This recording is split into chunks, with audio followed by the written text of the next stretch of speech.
So I was born in Ontario, and our factory, our head office, everything's based in Ontario. Eventually, we're going to move across the country to different other provinces, but for now, we're proudly the only company that builds adjustable beds right here in Canada. There's no other company that's doing that.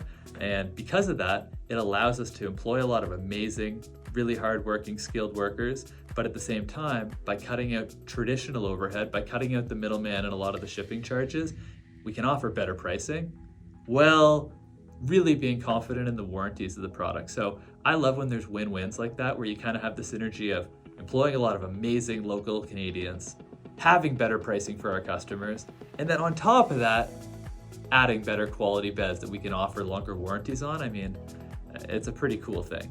And I hope that more people, more competitors do decide to bring their business to Canada, because man, the talent around here is unbelievable.